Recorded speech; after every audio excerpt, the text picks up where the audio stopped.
Ya, silahkan. Baik. Bismillahirrahmanirrahim. Assalamualaikum warahmatullahi wabarakatuh. Waalaikumsalam warahmatullahi wabarakatuh. Wassalatu wassalamu ala Rasulillah wa ba'du. Yang kami hormati Ketua STI Al-Hidayah Bapak Dr. Unang Wahidin MPDI. Yang kami hormati pemateri, pengajian, dosen dan tendik STI Al-Hidayah Al-Ustadz Ibrahim Bafadhol Hafidhahullah Ta'ala. Yang kami hormati dan muliakan seluruh teman-teman tenaga kependidikan dan para dosen Sivitas Akademika STI Al-Hidayah Bogor. Alhamdulillah pada kesempatan pagi hari ini, hari Kamis 15 Juli 2021, kami LDTBA, Lembaga Dakwah Tahfidz dan Bahasa Arab, kembali menyelenggarakan program rutin pekanan, yaitu pengajian dosen dan tenaga kependidikan STI Al-Hidayah yang selenggarakan yaitu 2 pekan sekali. Yang insya Allah Ta'ala pada kesempatan pagi yang berbahagia ini, insya Allah akan disampaikan materi pengajian, yaitu oleh Al-Ustadz Ibrahim Bafadhol, dengan tema yang akan beliau sampaikan, yaitu Al-Quran mengandung syariat yang sempurna. Baik, langsung saja kepada Al-Ustadz, kami berikan waktu untuk memberikan nasihatnya. Pada Ustadz, dipersilakan. Baik. Alhamdulillah. Alhamdulillah wassalatu wassalamu ala Rasulillah wa ala alihi wa sahbihi wa man ittaba'a hudah. Amma ba'd.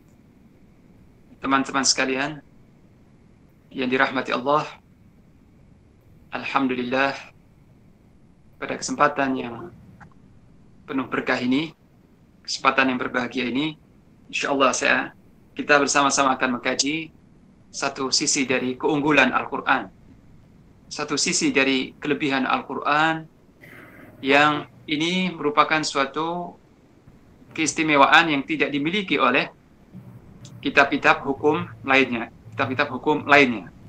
Jadi di kesempatan kali ini saya hendak menyoroti satu sisi saja dari kandungan Al-Quran, yaitu perundang-undangan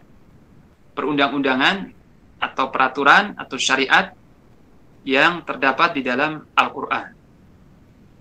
Sementara kita tahu ya bahwa Al-Quran memiliki sekian banyak sisi, mengandung sekian banyak kelebihan, keunggulan, dan keutamaan. Di antaranya adalah, pertama, Al-Quran adalah kitab yang Allah menyebutnya nur, cahaya. Allah menyebut kitab suci nur, cahaya.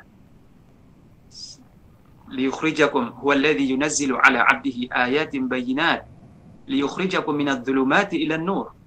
Dialah yang Allah yang telah menurunkan kepada hambanya, yaitu Nabi sallallahu alaihi wasallam, ayat-ayat yang terang, ayat-ayat yang bayyinat, terang sekali, menjelaskan semua hal, agar Allah mengeluarkan kalian dari kegelapan-kegelapan kepada cahaya. Jadi Al-Quran mengeluarkan manusia dari kegelapan kepada cahaya, dan Al-Quran sendiri cahaya. Dan juga Al-Quran adalah ruh yang menghidupkan hati dan jiwa-jiwa. Al-Quran mengandung pedoman hidup yang sempurna, mengandung pedoman hidup yang sempurna, mengandung tuntunan hidup, dan sebagai way of life yang benar, yang hak. Ini. Samping juga keberkahan, Al-Quran memiliki keberkahan yang sangat banyak. Jadi banyak sekali sisi-sisi kandungan dan keutamaan Al-Quran banyak. Tapi saya hanya menyoroti, hanya membahas satu sisi saja, itu tentang kandungan Al-Quran terkait undang-undang atau syariat. Nah, sebagai pengantar, teman-teman sekalian, ya, di dunia ini kita banyak mengenal undang-undang yang diberlakukan di negara-negara. Ya. Di setiap negara ada undang-undang, ya, ada peraturan. Kalau di negara kita itu, kalau saya nggak salah, ya, kitab undang-undangnya itu kita kenal atau dikenal dengan KUHP.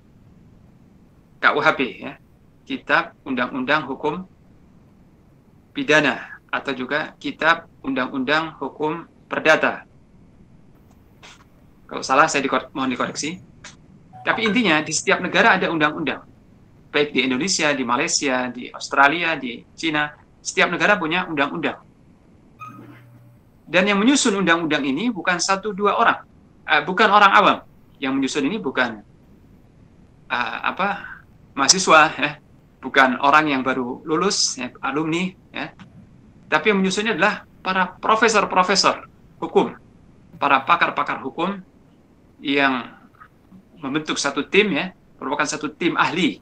Mungkin tidak hanya pakar hukum saja, di situ ada juga pakar filsafat, ada pakar, pokoknya satu tim yang menggabungkan berbagai macam keahlian menyusun undang-undang. Ya, mungkin ada ahli bahasa juga masuk di situ, ya. Jelas satu tim yang menyusun undang-undang. Tetapi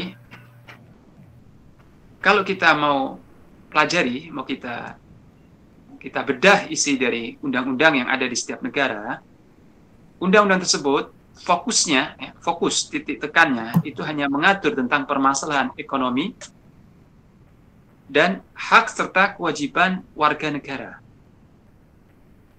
Jadi hak-hak dan kewajiban warga negara. Ya. Apa itu hak-hak warga negara? Hak-hak sebagai warga negara dan kewajiban sebagai warga negara. Juga mengatur muamalah, ini interaksi di antara manusia, di antara rakyat, yang tujuannya adalah mencegah terjadinya tindak kriminal. Undang-undang itu diterapkan untuk mencegah terjadinya tindak kejahatan atau kriminal, serta menentukan hukum bagi pelanggaran-pelanggaran yang terjadi. Jadi, kalau ada yang mencuri, ada yang korupsi, hukumnya seperti apa? Ya?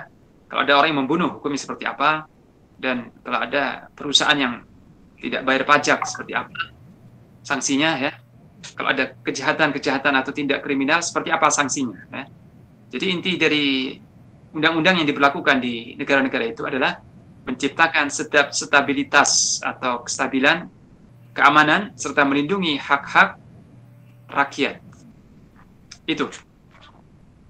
Jadi undang-undang yang mungkin ada ratusan pasal, ya, sekian ratus pasal-pasalnya, inti itu adalah untuk menciptakan stabilitas keamanan atau menjamin stabilitas keamanan bangsa dan melindungi hak-hak rakyat. Intinya itu. Ya. Dan dari sisi ini tentu suatu hal yang positif, ya, bukan negatif. Ya. Setiap undang-undang yang berperan aktif untuk melindungi hak-hak rakyat, ini suatu yang positif. Setiap undang-undang yang menjamin keamanan, menjamin stabilitas dan sebagainya, serta mencegah terjadinya tindak kejahatan, ini suatu hal yang positif, ya. Karena yang menyusun adalah ahli-ahli, orang-orang yang bijak, ya. Tentu hasilnya pun juga bijaksana, ya, begitu. Tetapi, ya, ini kekurangannya, ya. Kalau kita hendak lebih kritis sedikit, ya. Hukum-hukum tersebut, ya, hukum-hukum yang disusun oleh manusia, undang-undang yang diterapkan oleh seluruh negara, itu tidak menyinggung masalah moral atau etika atau akhlak.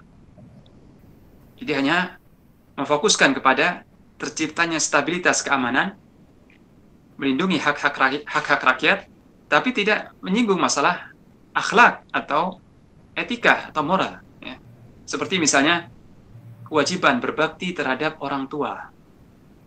Tidak ada satupun pasal di undang-undang negara-negara itu yang mewajibkan setiap orang untuk berbakti kepada kedua orang tuanya dan melarang keras mengucapkan kata-kata yang mungkin kurang berkenan di hati orang tua atau menyinggung perasaan orang tua. Kemudian juga tidak ada pasal-pasal yang menganjurkan bersedekah, menyantuni orang-orang yang lemah, fakir miskin, atau melarang ghibah. Tidak ada di hukum-hukum atau undang-undang yang dibuat oleh negara-negara itu larangan ghibah dan sanksi bagi pelaku ghibah. Padahal ghibah suatu kejahatan dalam Islam, ya. Atau larangan untuk memiliki kesombongan. Jadi warga negara dilarang memiliki sifat sombong, misalnya, ya. Atau kewajiban untuk ghaddul basar, menundukkan pandangan. Setiap laki-laki atau perempuan wajib menundukkan pandangan dari sesuatu yang mungkar atau sesuatu yang tidak tidak layak dilihat. Qadul basar, ada nggak hukum manusia yang mengatur masalah ini, masalah akhlak, masalah etika? Atau tentang keharusan menjaga lisan, pasal yang mengharuskan setiap orang harus menjaga lisannya, jangan mengolok-olok, jangan mengejek, jangan berkata-kata yang mungkar dan sebagainya. Ya. Atau pasal-pasal yang mengharuskan setiap orang warga negara untuk memuliakan tamu. Jadi kalau ada tamu harus disambut, harus dimuliakan dengan seadanya, dengan semampunya. Nggak ada, itu terserah ya. Mau memuliakan tamu atau tidak itu urusan pribadi. Ya. Mau ghibah atau tidak, mau berbakti pada orang tua atau tidak itu urusan pribadi. Negara nggak ngatur. Negara tidak mengatur masalah itu. Juga tentang masalah kewajiban atau keharusan menyambung hubungan silaturahmi, menyambung hubungan baik dengan kerabat dekat, dengan kerabat, saudara, kerabat dekat. Ya. Tidak ada pasal-pasal yang mengatur masalah ini. Ya. Juga tidak ada pasal-pasal yang memberikan perlindungan terhadap akal sehat manusia, sehingga melarang minuman keras, miras, ya. Melarang apa saja yang akan merusak daya kerja akal sehat, seperti minuman keras, juga buku-buku filsafat yang menyesatkan, ya. Ajaran-ajaran yang nyeleneh, yang membuat cara berpikir orang itu jadi kacau, jadi keliru. Ya. Jadi teman-teman sekalian, yang merusak akal sehat itu bukan hanya minuman keras saja, bukan hanya miras saja, tapi filsafat yang membuat cara berpikir akal itu keliru, ini lebih berbahaya dari minuman keras. Ya. Ajaran-ajaran, paham-paham, ya, filsafat-filsafat yang mengacaukan kerja akal, ya, membuat orang itu terkecoh oleh filsafat itu sehingga memandang sesuatu dengan tidak benar, berpikir dengan cara berpikir yang tidak benar. Ini lebih dahsyat dari minuman keras, lebih terlarang, lebih berbahaya daripada minuman keras. Sebab kalau minuman keras, ya, itu pengaruhnya terhadap akal itu hanya berapa menit saja, ya. Kalau orang mabuk 1 jam setelah itu dia sadar, sudah hilang mabuknya. Tapi kalau orang terpengaruh oleh filsafat yang sesat, oleh cara berpikir yang keliru, dia nggak akan sadar sampai melihat malaikat maut. Ya. Nggak akan sadar sampai masuk ke liang lahat. Ini.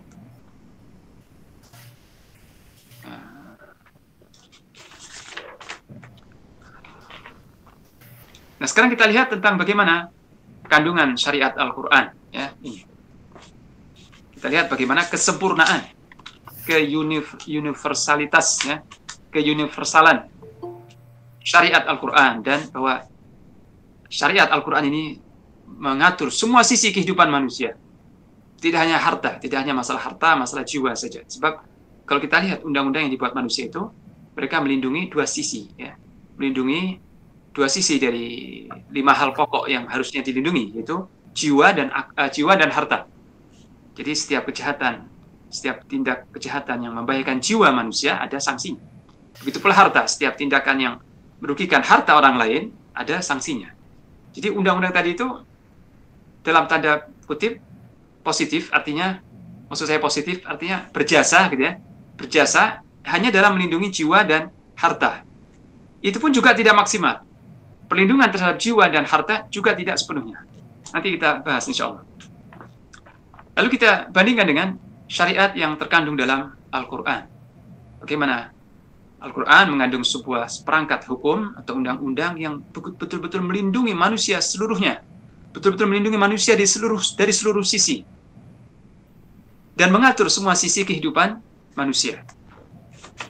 Nah, kandungan syariat Al-Quran itu sangat banyak, ya, sangat banyak kandungan syariat Al-Quran. Tapi yang hendak saya bahas di sini hanya 5 poin saja, ya. Hanya 5 poin saja. Meskipun kita yakin 6 poin saja. Meskipun kita yakin yang diatur oleh Al-Quran bukan hanya 6 poin ini saja, tapi ini yang insya Allah sempat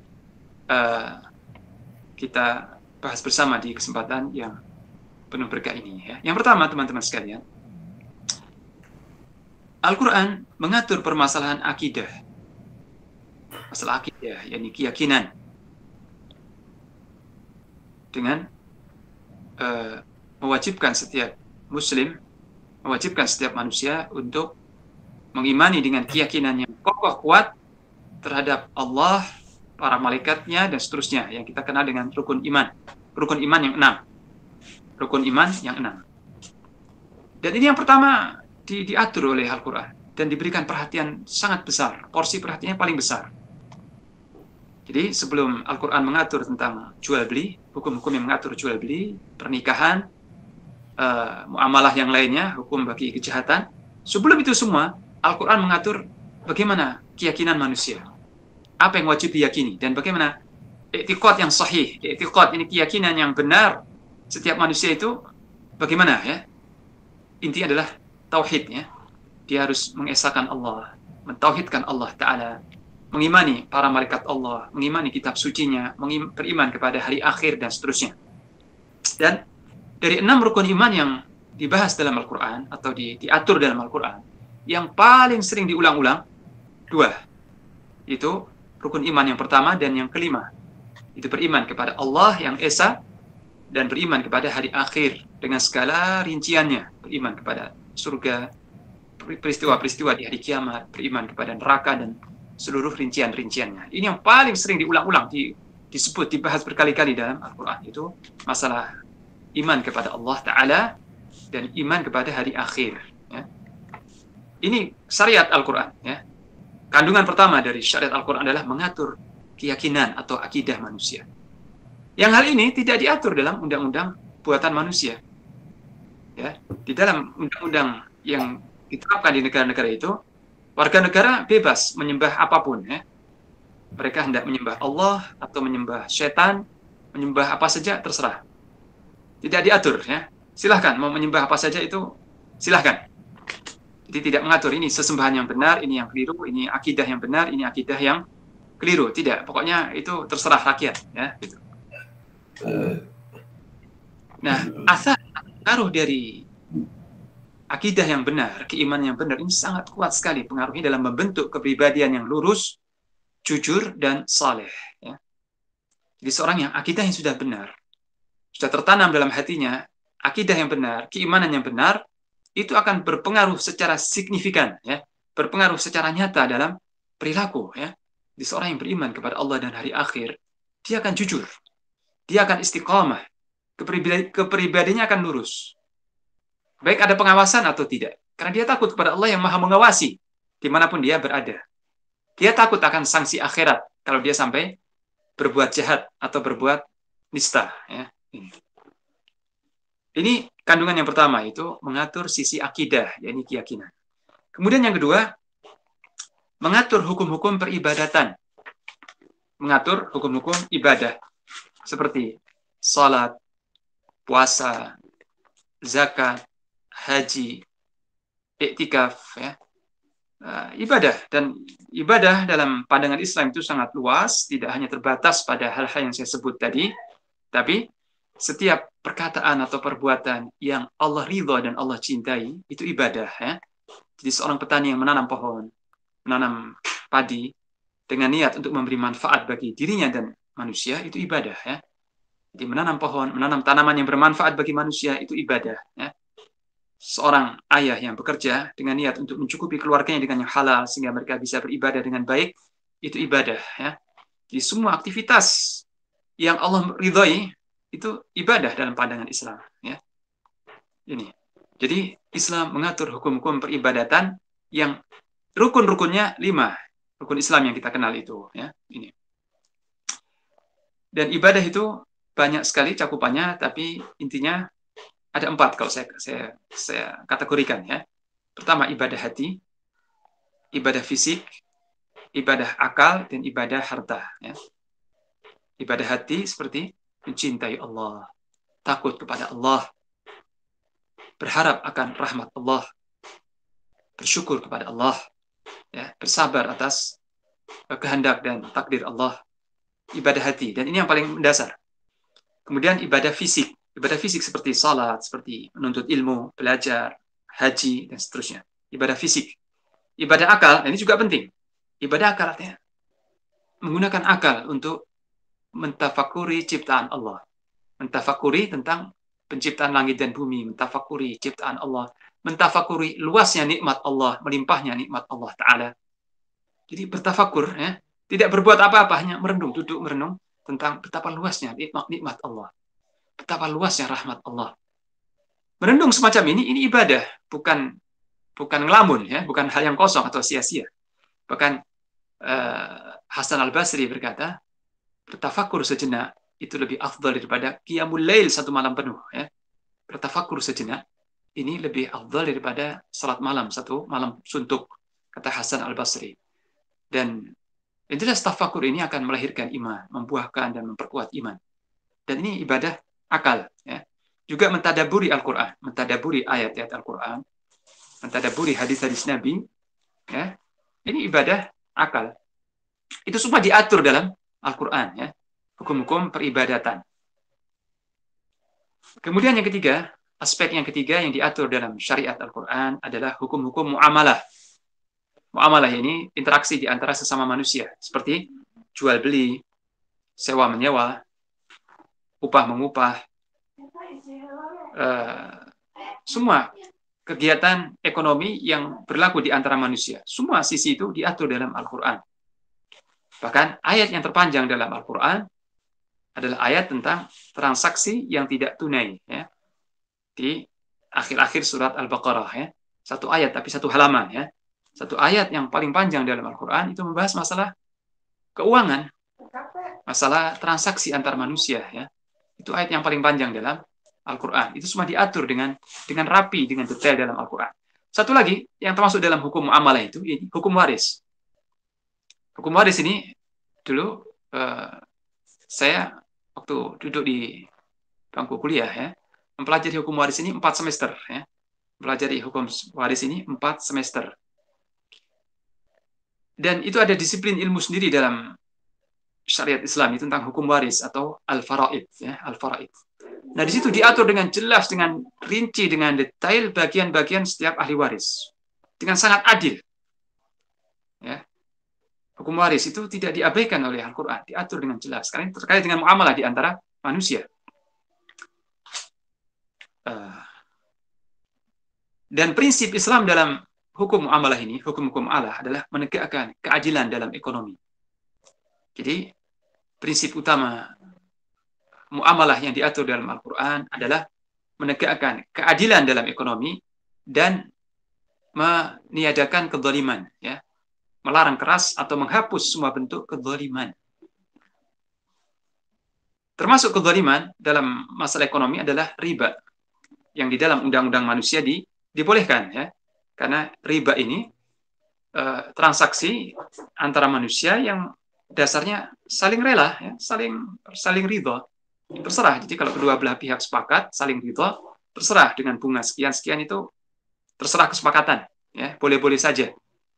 Itu dalam pandangan ekonomi sekuler. Dalam pandangan Al-Quran, riba adalah kezaliman. Kezaliman yang sangat besar. Maka hukumannya juga besar. Sanksinya juga keras. Ya. Meskipun terjadi dengan saling rela, saling sepakat antara pihak. Debitur dengan kreditur saling sepakat, transaksi riba. Tapi ini suatu kezaliman yang terstruktur. Ya. Kezaliman yang terundang-undangkan di manusia. Ya. Islam melarang keras riba, melarang keras mengurangi timbangan, memalsukan kualitas, menipu konsumen, mengurangi hak-hak pembeli, hak konsumen, sebagainya. Islam melarang keras semua bentuk kezaliman dan menegakkan keadilan dengan sebenar-benarnya dalam masalah muamalah atau transaksi ekonomi di antara manusia. Semua transaksi yang mengandung kezaliman diharamkan. Ini untuk melindungi, ya, melindungi hak-hak manusia. Di samping itu, Islam juga syariat Al-Quran dalam masalah muamalah ini menekankan pentingnya keberkahan dalam harta.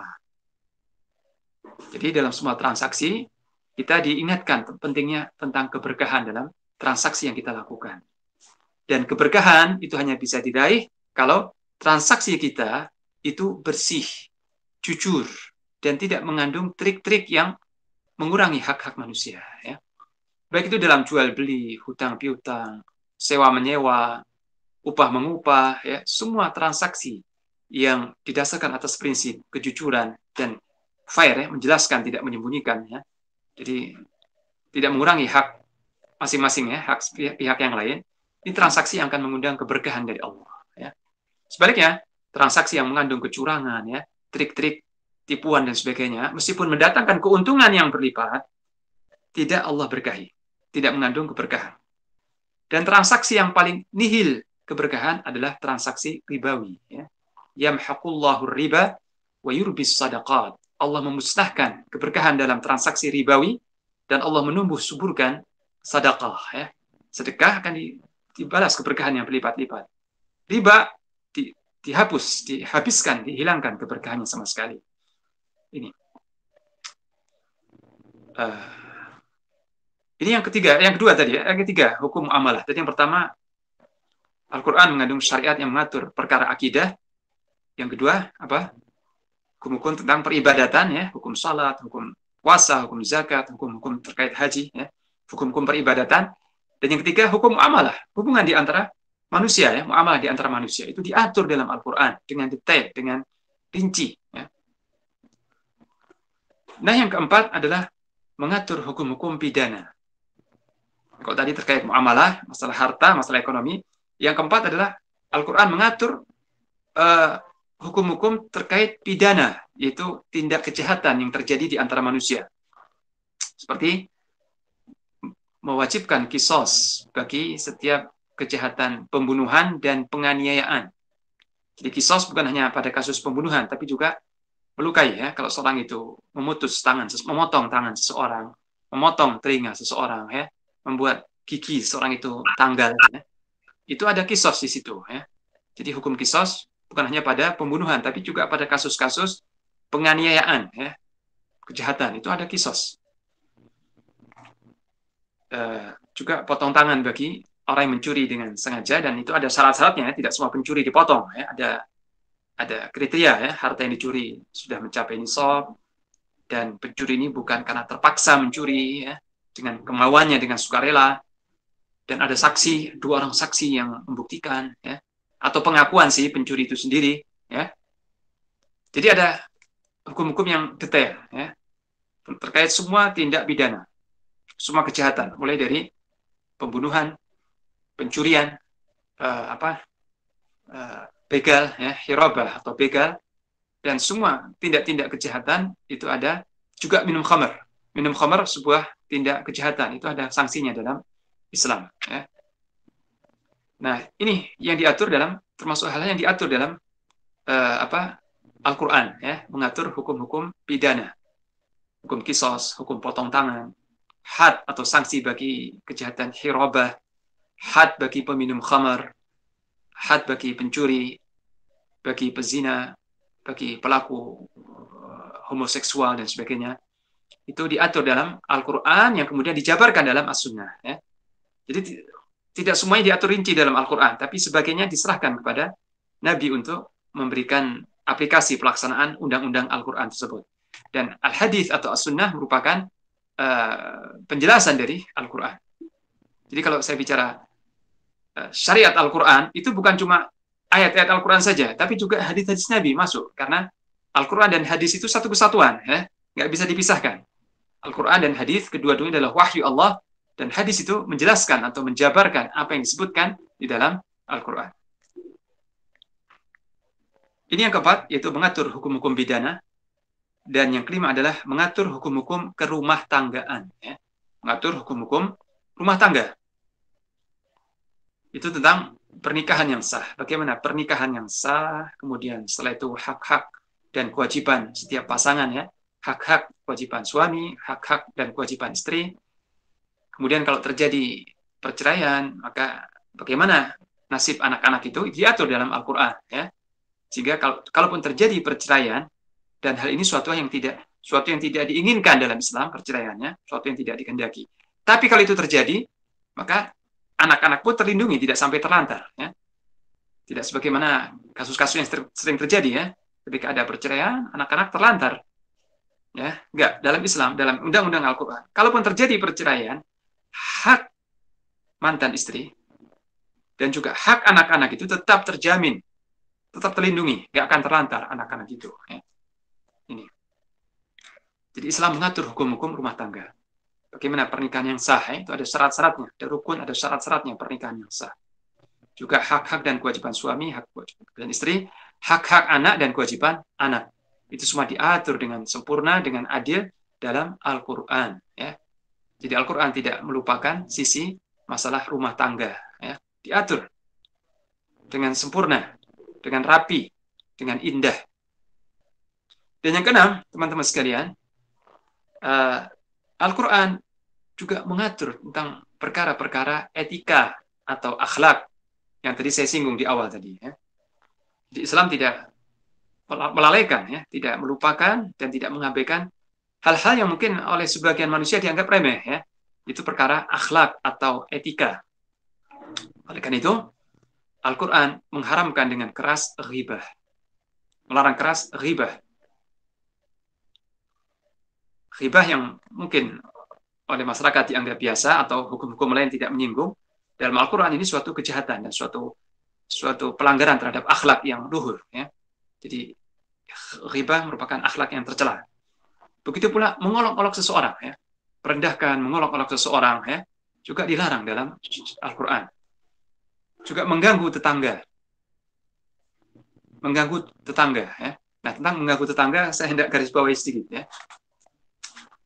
Di sebagian masyarakat kita, ya, kalau mengadakan hajatan, ya, kalau ada hajatan, baik itu pernikahan atau khitan atau hajatan apa saja, ya, itu tidak jarang mereka itu sewa sound system, ya, loudspeaker, kadang sampai berapa susun gitu ya, 2-3 susun gitu, sound system dengan volume, dengan suara yang keras, ya, yang suara lantunan musik atau lagu-lagu yang hingar-bingar, ya, sangat berisik, sangat keras, yang jarak radius 1 kilometer mungkin terdengar oleh masyarakat itu. Sehingga tetangga-tetangga, ya, di lingkungan itu terganggu, terusik oleh suara sound system ini. Dan sound system ini kadang tidak kenal waktu. Ya. Siang, sore, malam terus mendentum, ya, suara seperti dentuman-dentuman meriam gitu, ya. Ini. Tapi ini ditolerir, ya. Suatu hal yang dianggap lumrah oleh masyarakat. Tidak ada yang komplain, tidak ada yang protes. Kenapa? Ini dianggap ma'ruf gitu ya, dianggap sudah lumrah atau ma'ruf. Padahal dalam Islam ini dilarang keras. Dalam sebuah hadisnya Nabi sallallahu alaihi wasallam bersabda, demi Allah tidak beriman. Wallahi la yu'min. Wallahi la yu'min. Demi Allah tidak beriman. Dia ulangi 3 kali. Siapa wahai Rasulullah? Seseorang yang tetangganya tidak aman dari gangguannya. Ya. Seorang muslim yang tetangganya tidak merasa aman dari gangguannya, maka orang ini tidak beriman, kata Nabi sallallahu alaihi wasallam. Nah, gangguan ini dalam bentuk apa saja gangguan ini? Termasuk suara, ya, suara yang keras, mendentum-dentum seperti ini, hingar-bingar. Ini mengganggu. Mungkin ada tetangga yang sedang istirahat, atau sedang sholat, atau sedang sakit, butuh ketenangan misalnya, ya. Terganggu oleh suara yang hingar-bingar ini. Dan ini hukumnya haram dalam Islam. Ya. Ini. Kalau orang berkata, ini kan kami sedang hajatan, ya. Ini kan kami sedang hajatan. Hajatan bukan alasan untuk mendolimi tetangga. Meskipun sedang hajatan, tidak boleh mengganggu tetangga. Hajatan jalan saja, tapi nggak perlu pakai sound system yang terdengar sampai radius 1 kilometer, gitu ya. Cukup didengar oleh undangan itu saja. Nggak perlu mengganggu ketenangan tetangga yang di kanan kiri, apalagi yang sampai jauh juga terdengar seperti itu. Ya. Jadi hajatan bukan alasan untuk membolehkan kedzaliman terhadap tetangga. Tetap dilarang dalam syariat Al-Quran. Juga saya amati, ya, di masyarakat itu kalau sebagian mengadakan hajatan, kalau ruangan rumah itu sempit atau halaman rumah itu sempit, mereka menutup jalan. Ya. Jadi jalan, akses jalan yang di kampung itu ditutup karena ada hajatan. Ditutup, nggak boleh orang lewat. Apa hukumnya ini? Menutup jalan yang itu milik umum, milik masyarakat, ditutup karena hajatan. Haram. Dalam Islam ini haram. Terkadang tidak menutup penuh, tapi separuh. Kadang kalau jalannya itu agak lebar, ya, ditutup separuh. Ya. Jadi tetap orang bisa lewat, cuman ngantri dulu atau agak terganggu karena agak terhambat karena jalanan ditutup separuh. Ini pun juga terlarang dalam Islam.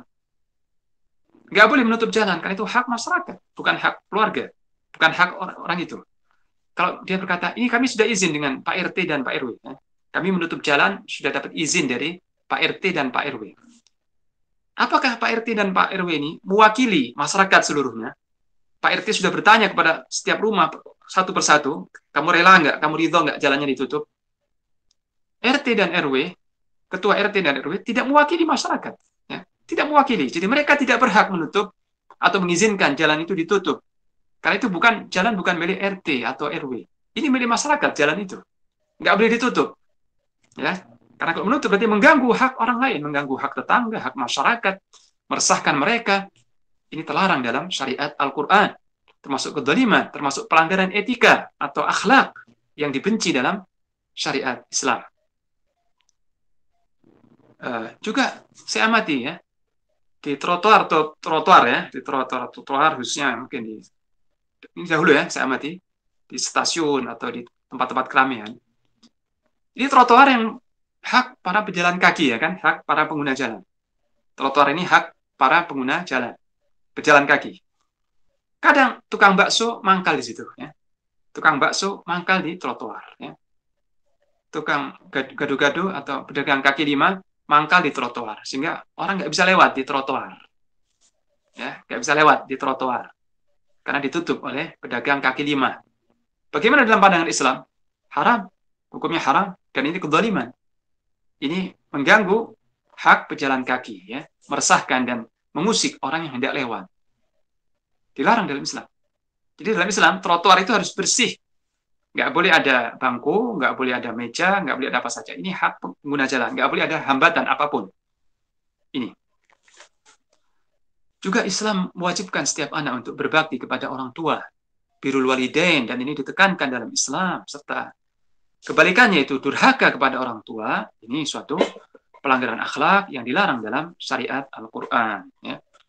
Begitu pula memutuskan silaturahmi, ya, tidak bertegur sapa dengan kerabat, ya, tidak berhubungan baik, ya, tidak berhubungan baik dengan kerabat dekat. Ini suatu pelanggaran akhlak yang dilarang keras dalam syariat Al-Quran. Nah, seperti itu teman-teman sekalian, kesempurnaan, sedemikian sempurnanya undang-undang atau syariat Al-Quran tidak menyisakan satu sisi pun, ya, tidak melupakan satu sisi pun, melainkan diatur. Mulai dari yang paling mendasar itu akidah atau keimanan, peribadatan, muamalah di antara manusia, kemudian hukum-hukum pidana atau kalau terjadi kejahatan, hukum-hukum kerumah tanggaan, masalah etika atau akhlak, semua diatur dalam syariat Al-Quran yang sedemikian sempurna. Nah, pertanyaannya, adakah undang-undang di negara manapun, ya, di negara yang maju sekalipun, undang-undang di negara itu yang mengatur sisi-sisi seperti ini, mengatur masalah akhlak, mengatur masalah kerumah tanggaan, mengatur hukum waris dengan sedemikian adil, dan yang lebih penting lagi, mengatur sisi akidah, ya, masalah akidah dan juga peribadatan. Adakah hukum-hukum yang mengatur seperti itu? Jawabannya tidak ada. Hanya Al-Quran. Hanya kitab suci Al-Quran yang memiliki syariat atau undang-undang atau peraturan yang demikian syamil, demikian lengkap, paripurna, sempurna dan paripurna, tidak melupakan satu sisi pun. Ya. Dan kelebihan satu lagi, yaitu hukum-hukum yang diatur dalam Al-Quran, semua hukum itu benar-benar menjamin kemaslahatan, menjamin ketertiban, keamanan, kesejahteraan, dan kemaslahatan dunia dan akhirat. Kalau undang-undang Al-Quran, syariat Al-Quran itu diterapkan oleh pribadi, pertama-tama pribadi ya. Kalau syariat Al-Quran itu diterapkan oleh pribadi-pribadi, kita sebagai pribadi menerapkan syariat Al-Quran, diterapkan dalam rumah tangga ya, rumah tangga kita menerapkan syariat Al-Quran, masyarakat kita menerapkan syariat Al-Quran, maka akan tercipta kesejahteraan, keharmonisan, ya, kebahagiaan, kebaikan, kemakmuran, keberkahan dunia dan akhirat. Ini Allah yang menjamin. Allah Ta'ala yang menjamin. Ya. Kalau orang per orang atau keluarga atau masyarakat itu menerapkan hukum Allah ini, syariat Al-Quran, maka Allah akan melimpahkan keberkahan dari langit dan dari bumi.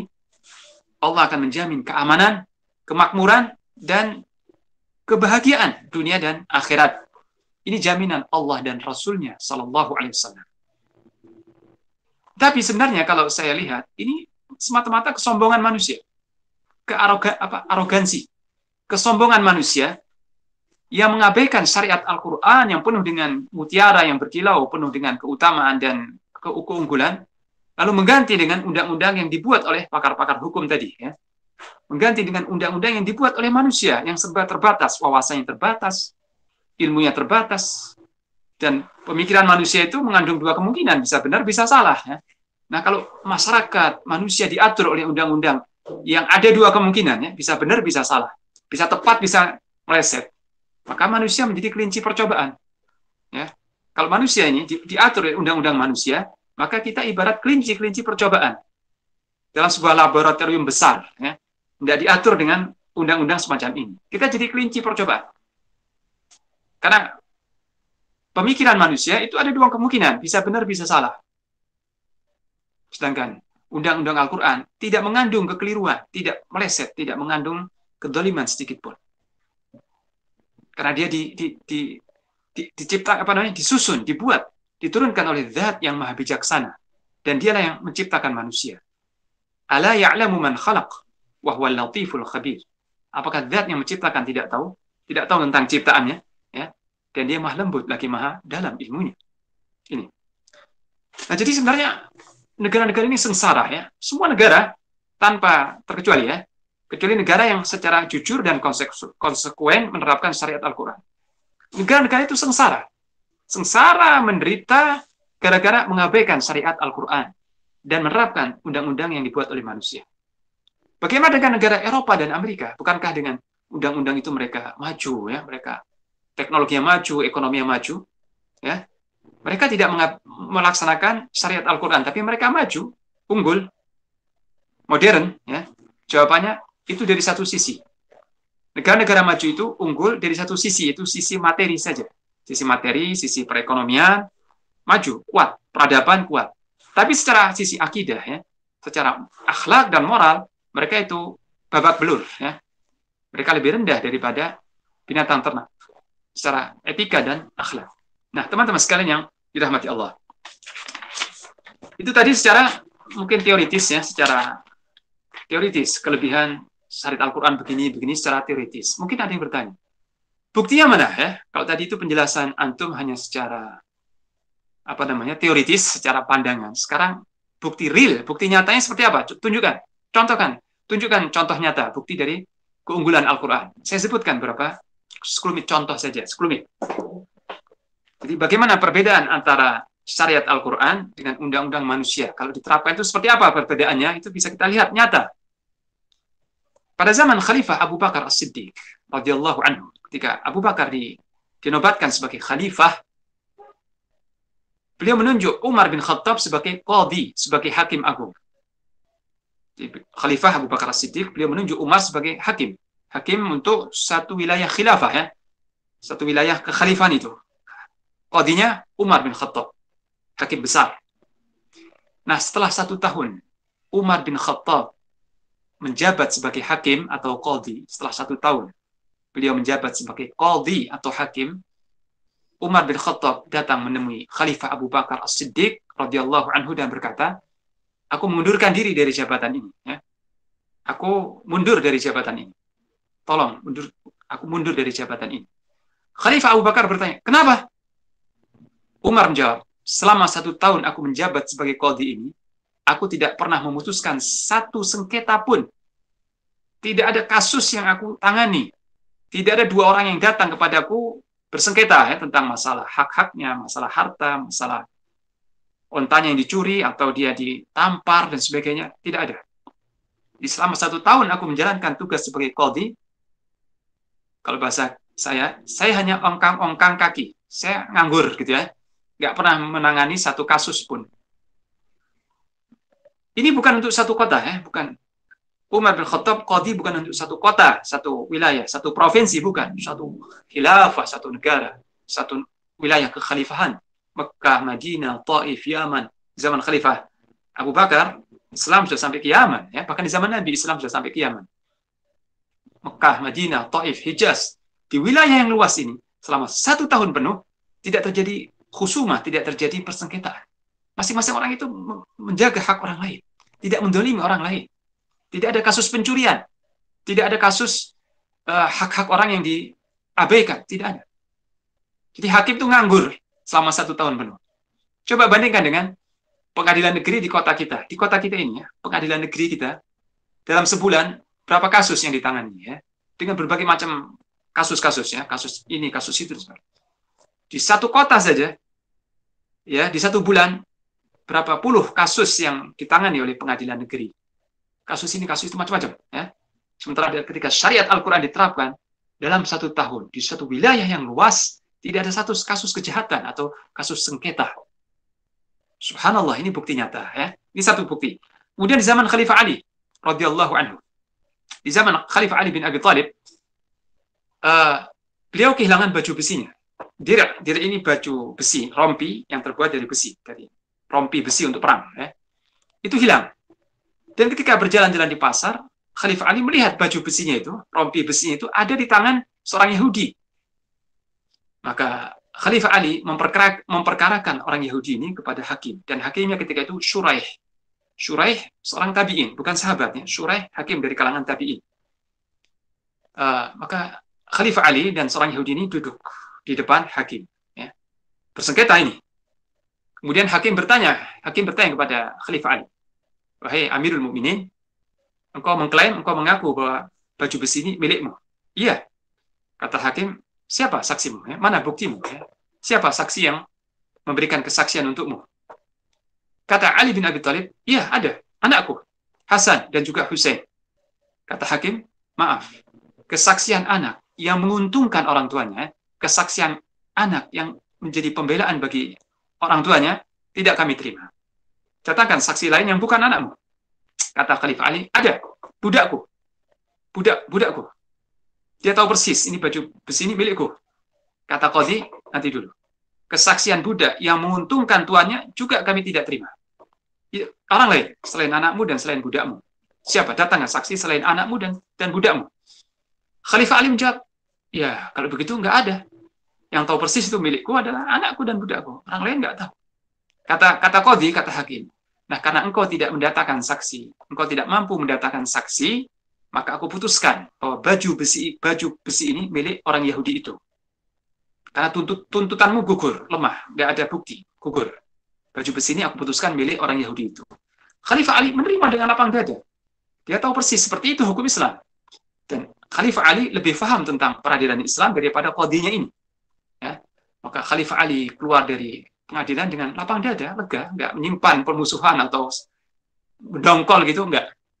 Tapi orang Yahudi ini yang tahu persis bahwa baju ini milik Ali bin Abi Thalib, dia datang kepada Ali dan berkata, sungguh, ya, aku bersaksi, ya, sungguh baju besi ini adalah milikmu sebenarnya. Ya. Aku nggak menyangka kalau pengadilan ini memenangkan aku. Dan aku katakan sejujurnya, baju besi ini adalah milikmu. Yang ketika dalam peperangan Siffin jatuh dari keranjang kudamu dan engkau nggak sadar, kemudian aku pungut.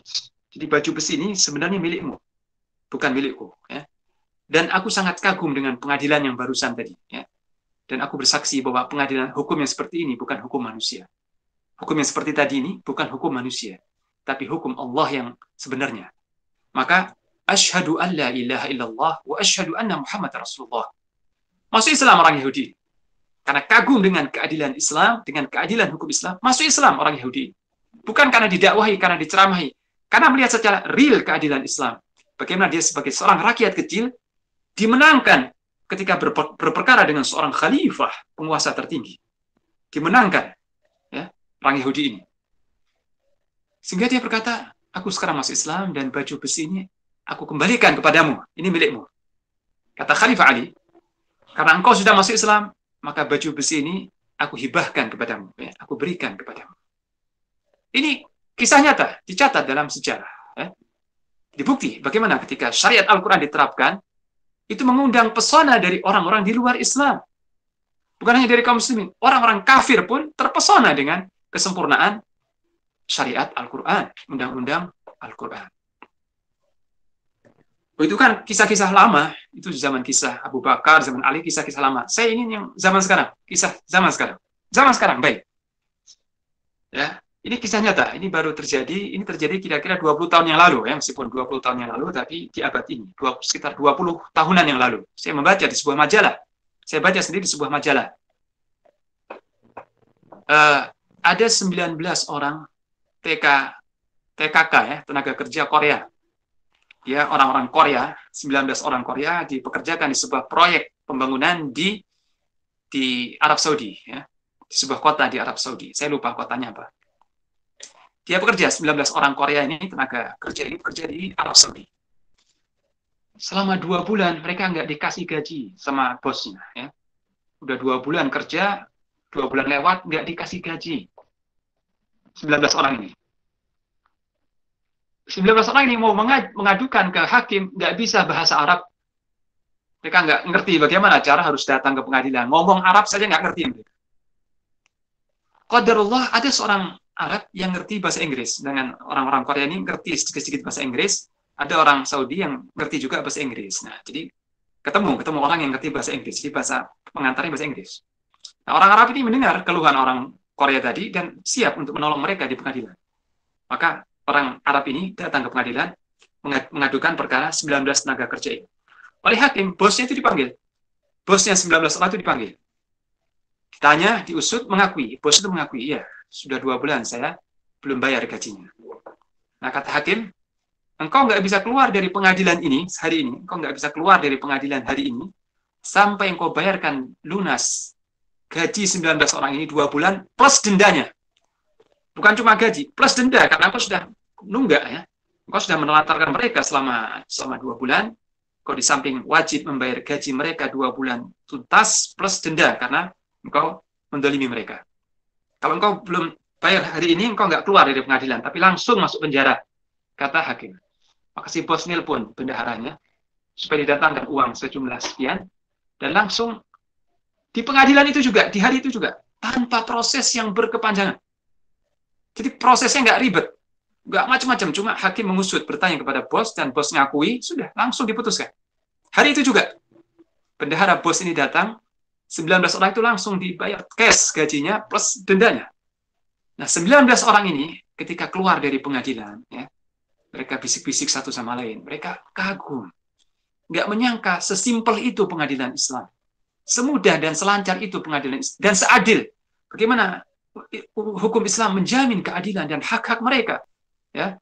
Padahal bosnya orang warga negara asli. Sedangkan mereka pendatang. Ya. Mereka lemah, tapi dimenangkan oleh hakim. Dengan cara yang simpel dan mudah sekali. Maka 19 orang ini serempak masuk Islam. 19 orang ini ketika itu juga serempak masuk Islam dengan kesadaran dan kerelaannya karena melihat kesempurnaan hukum Islam. Ya, ini terjadi di abad ini. Ya. Satu contoh lagi yang juga terjadi di abad ini. Ya. Ini terkait masalah bagaimana Islam menjaga harta seseorang. Dan ini kisah nyata juga di abad ini. Ya. Mungkin 20 tahun yang lalu gitu ya. Bukan tahun-tahun ini, tapi di abad ini. Ada seorang wartawati Italia, Kristen dia hendak meliput Masjid Nabawi yang di Madinah. Setelah mengganti identitas, memasukkan identitas ya, agamanya diganti Islam begitu, dia bisa masuk ke Madinah, padahal orang Kristen nggak boleh masuk Madinah. Tapi dia bisa masuk kota Madinah, dia membawa kamera yang mahal. Ketika dia masuk Masjid Nabawi, yang demikian luas dan indah itu, dia terkesima dengan perhiasan-perhiasan dan lukisan khat, kaligrafi yang indah di dinding Masjid Nabawi dan betapa luas, dan di situ puluhan ribu manusia masuk di situ. Ya. Nah, wartawati ini, ya karena mungkin berat ini kameranya, ditaruh sebentar ya, ditaruh di sisi Masjid Nabawi. Kemudian dia berjalan mengamati suasana Masjid Nabawi ya, mengamati tiang-tiangnya, berjalan ya, keliling Masjid Nabawi ya, hampir 1 jam ya, keliling mengamati orang-orang dan sebagainya. Nah, setelah berjalan sekian lama, dia baru ingat kameranya tertinggal ya. Kamera yang mahal ini. Kameranya tertinggal di sudut sana ya. Dan ini sudah lama jaraknya. Dan di sini, di masjid ini puluhan ribu orang keluar masuk ya. Puluhan ribu manusia ini. Nah, dia deg-degan ya, cemas. Pasti kamera saya ini hilang ini. karena kamera yang mahal di tengah-tengah manusia yang berkerumun seperti ini banyaknya, maka nggak mungkin masih tetap di tempatnya. Dia pikir begitu. Ya. Maka dia berjalan cepat ke tempat yang tadi.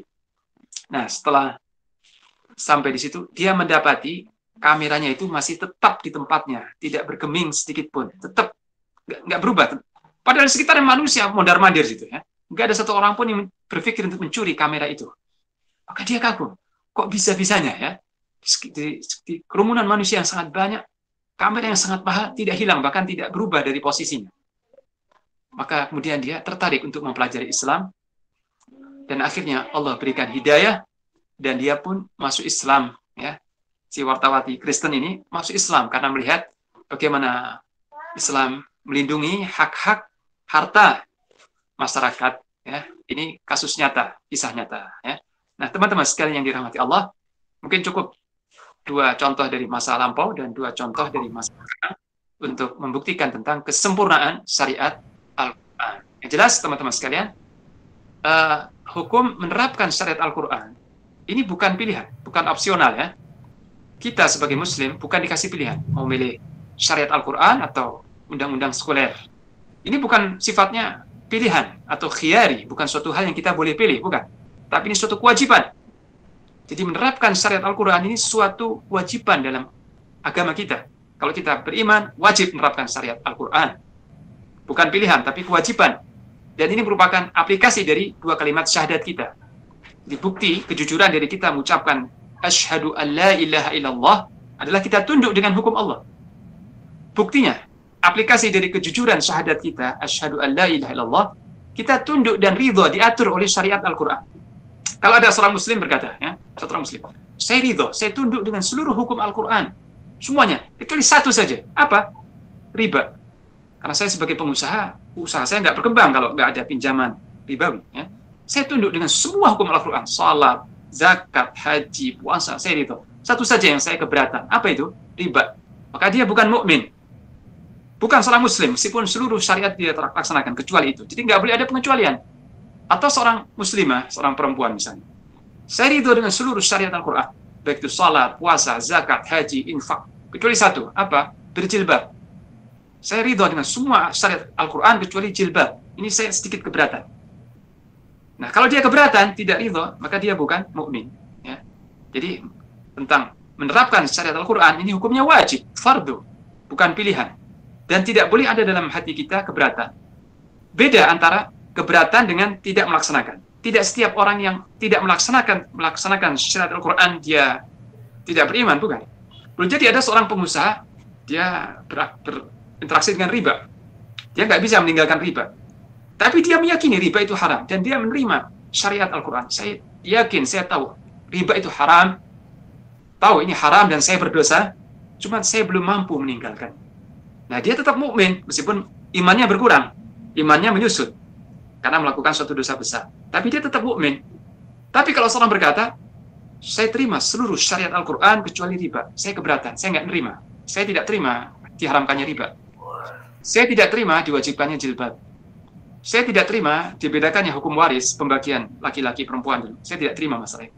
Jadi kalau seorang itu menerima seluruh syariat Al-Quran kecuali satu yang dia tidak terima, dia keberatan dan dia tidak terima, maka dia bukan seorang mukmin, ya. Tapi harus dibedakan antara tidak menerima dengan tidak mampu melaksanakan, ya.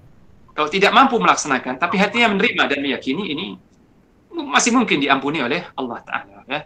Nah, teman-teman sekalian, ini mungkin saya cukupkan sekian dulu pembahasan tentang kesempurnaan syariat yang dikandung oleh Al-Quran, dan saya mohon maaf kalau waktunya lewat dari yang dijadwalkan, dan saya cukupkan sekian dulu, dan saya kembalikan kepada saudara moderator, yaitu Ustadz Budi Setiawan. Baik Ustadz, jazakumullah khairan katsiran atas materi yang telah disampaikan. Sangat-sangat bermanfaat sekali Ustadz, apa yang barusan disampaikan. Sekali lagi mudah-mudahan menambah keimanan dan juga ilmu kepada kita semua. Baik, mungkin terakhir satu pertanyaan saja.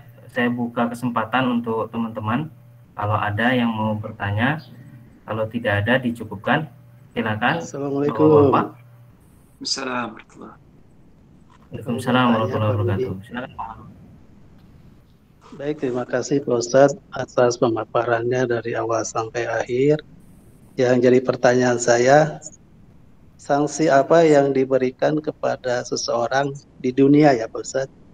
Jika seseorang itu melawan orang tua, kemudian tidak menghormati tamu, kemudian melakukan gibah Pak Ustadz. Sanksi apa yang harus diberikan di dunia? Demikian, Assalamualaikum warahmatullahi wabarakatuh. Waalaikumsalam. Terima kasih Pak Harun. Silakan Ustadz.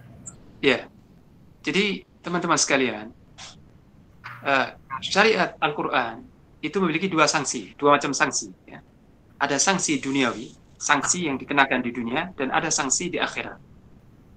Dan tidak semua pelanggaran, khususnya pelanggaran yang sifatnya akhlak atau etika, ya, pelanggaran akhlak, tidak semua sanksinya di dunia. Ya, seperti durhaka kepada orang tua. Ini dosa besar yang Allah sebutkan setelah syirik. Setelah Allah melarang syirik, setelah itu setelah Allah mewajibkan tauhid, Allah mewajibkan berbakti kepada kedua orang tua. Dan ketika Nabi ditanya tentang dosa besar, beliau menyebut syirik, kemudian durhaka kepada orang tua, dan yang lain. Jadi durhaka kepada orang tua, ini dosa besar, tapi tidak ada sanksinya di dunia. Nggak ada, misalnya ditampar atau dicambuk 10 kali, nggak. Jadi durhaka kepada orang tua, begitu pula memutuskan hubungan silaturahmi, begitu pula ghibah, ya, ghibah ini pelanggaran akhlak. Ya. Ini sanksinya bukan dunia, tapi akhirat. Sanksinya bukan dunia, tetapi akhirat. Ya. Sanksinya bukan dunia, tapi akhirat. Nah, oleh karena itu, Al-Quran ketika hendak membentuk kepribadian yang lurus, yang pertama kali dibentuk adalah akidah.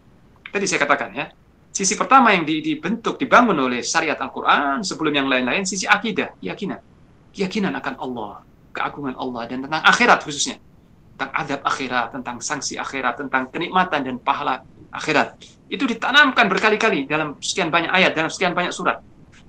Jadi, dengan tertanamnya akidah yang sahih, akidah yang lurus, yang mantap dalam jiwa seorang muslim, nah, akidah yang kuat ini menghalangi dia untuk durhaka kepada orang tua, untuk ghibah, untuk memutuskan silaturahmi. Kenapa? Karena dia yakin akan sanksi akhirat, akan sanksi neraka. Dia yakin itu. Ya. Meskipun tidak ada sanksi dunia, tapi ada sanksi akhirat. Tapi teman-teman, ya, durhaka pada orang tua itu sebenarnya sanksinya bukan akhirat saja. Di dunia pun ada, cuman bukan qadhi yang melaksanakan, tapi Allah Ta'ala yang langsung menghukumnya. Ya. Dalam sebuah hadis katakan, ya, dosa-dosa manusia itu ditangguhkan hukumannya di akhirat, kecuali durhaka kepada orang tua. Itu sebagian hukumannya disegerakan di dunia. Jadi anak-anak atau orang yang durhaka kepada orang tuanya, di dunia ini hidupnya nggak bakal bahagia. Nggak bakal senang di dunia. Karena Allah menghukumnya di dunia. Ini sebelum hukum di akhirat, ya. Ini. Cuman hukumnya bukan qadhi yang melaksanakan hukuman itu, tapi Allah sendiri. Allah tidak memberkahi dan tidak memberikan kebahagiaan kepada anak-anak yang durhaka kepada orang tua. Hati-hati, ya. Itu sanksi dunia. Demikian yang dapat saya jawab. Baik, Ustaz. Mungkin masih bisa menerima pertanyaan Ustaz dari pesan singkat, Ustaz? Silahkan, terserah moderator. Ya, dari Pak Hidayat Ginanjar, Ustaz.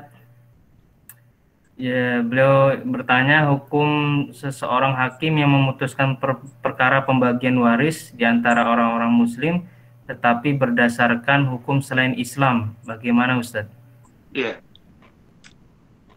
Pertanyaan saya perluas, tidak hanya hakim saja, tapi hakim dan orang-orang yang menerima keputusan tersebut dan yang melaksanakan keputusan hakim tersebut, ya, dengan ridha. Mereka semua keluar dari Islam. Ya. Mereka semua bukan orang-orang beriman. Ini. Jadi, seorang hakim yang memutuskan hukum waris di antara kerabat ini tidak berdasarkan Al-Quran, tapi berdasarkan hukum yang bukan hukum Al-Quran. Dia memutuskan seperti itu. Dan orang-orang yang menerima keputusan itu, serta menjalankan keputusan itu, mereka semua tidak dikatakan beriman. Dalilnya apa? Kok antum berani berkata mereka bukan orang yang beriman? Lihat surat An-Nisa ayat 65.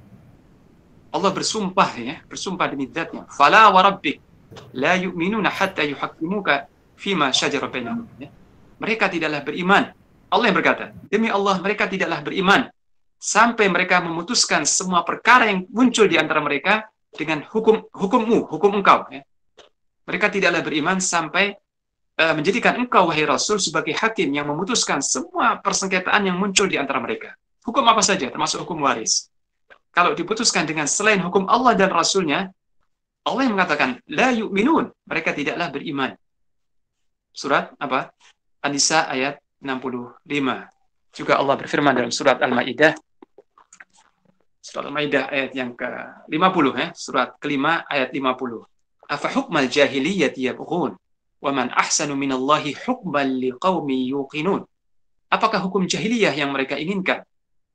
Padahal siapakah yang lebih baik hukumnya selain hukum Allah bagi kaum yang yakin, ya?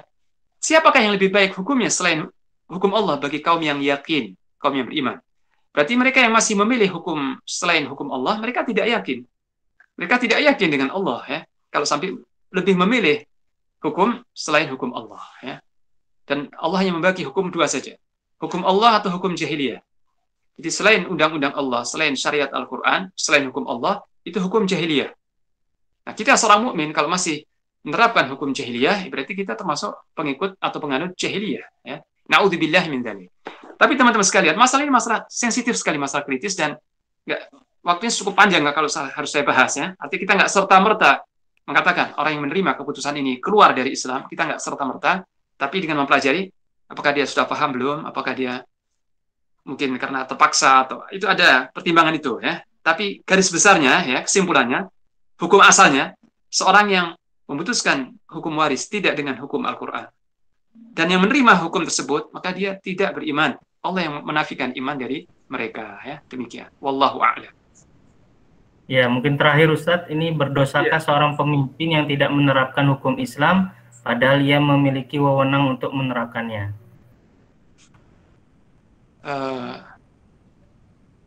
Hal ini pernah ditanyakan kepada seorang mufti, ya, seorang syekh, yaitu Abdul Aziz bin Baz, ya, seorang ulama besar yang sudah meninggal, mantan mufti sudah meninggal, yaitu Syekh Abdul Aziz bin Baz, Allah yarham, semoga Allah merahmatinya.